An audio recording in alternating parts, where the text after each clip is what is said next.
Hello friends, मी प्रतिभा चाफे आपणा सर्वांचं सस्नेह स्वागत करते या माझ्या यूट्यूब चॅनलवर। कांदे पोहे आणि दडपे पोहे आपण नेहमीच बनवतो। पोह्यांपासून खूप नाश्त्याचे प्रकार आपण छान छान बनवतोच। आज आपण पोह्यांपासून स्वादिष्ट आणि चटपटीत अशी नाश्त्याची रेसिपी बनवणार आहोत। त्यासाठी बघा इथे पोहे घेतले आहेत। माझी ही रेसिपी तुम्हाला जर आवडली तर लाईक, शेअर आणि कमेंट सुद्धा करा। 2 कांदे बारीक चिरून घेतले आहेत आणि 1 टोमॅटो चिरून घेतला आहे। आता आपण पोहे स्वच्छ धुवून घेऊया।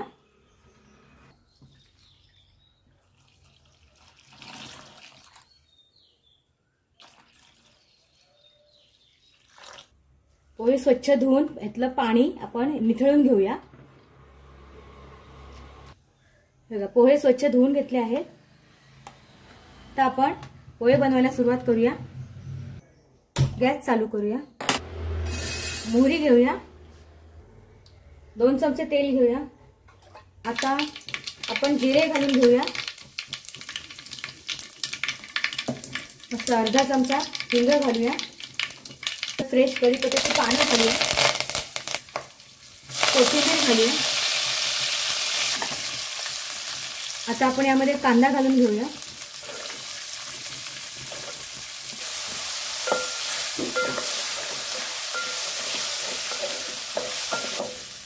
कांदा छान असा गुलाबी रंगावर परतून घ्यायचा आहे। हळद घालूया अर्धा चमचा। लाल तिखट मसाला घालूया। ही 2 चमचे घालते। तिखट आपल्याला आपल्या आवडीनुसार घालायचं। बघा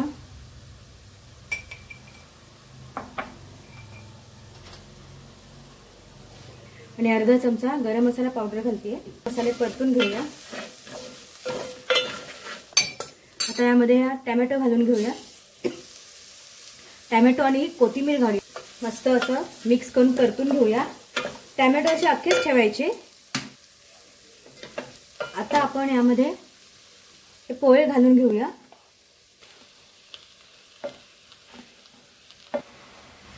कोथिंबीर आहे ती सुद्धा यामध्ये घालूया। मीठ घालूया। मीठ आपल्या चवीनुसार घालायचं। कांदा परतताना सुद्धा आपण मीठ घातलं होतं। आता मीठ घालताना बेताचंच मीठ घालायचं। मुठभर शेंगदाणे घालून घेणार आहोत या। आणि आता हे पोहे छान मिक्स करून घेऊया या मसाल्यामध्ये। बघा पोहे छान असे परतून झालेले आहेत आपले लाल तिखट पोहे। मस्तपैकी वाफ आणूया की आपले पोहे तयार होणार आहेत। आणि याचा रस अर्धा लिंबाचा रस सुद्धा आपण यामध्ये घातला आहे। ते माझं सांगायचं राहून गेलं आहे। तर तुम्ही यामध्ये अर्धा लिंबाचा रस जरूर घाला। लिंबाच्या रसाने पोहे चटपटीत होतात। तर यावर झाकण ठेवूया आणि पोह्यांना 2-1 मिनिटं वाफ आणूया। चवीचे लागतात। खूपच छान झाले आहेत। हे बघा आपले लाल तिखट पोहे बनून तयार आहेत। मस्त गरम गरम लाल तिखट चटपटीत पोह्यांचा नाश्ता तयार आहे। आता आपण हा खाण्यासाठी एका प्लेटमध्ये काढून घेऊया। बघा मस्तपैकी गरमागरम मस्त गरम गरम नाश्ता। खूपच छान असे लाल तिखट पोहे बनून तयार आहेत। चटपटीत असे लाल पोहे बनून तयार आहेत। खूपच छान चवीचे झालेले आहेत।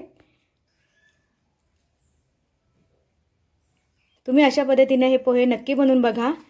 तुम्हाला हे पोहे नक्की आवडतील। Thank you.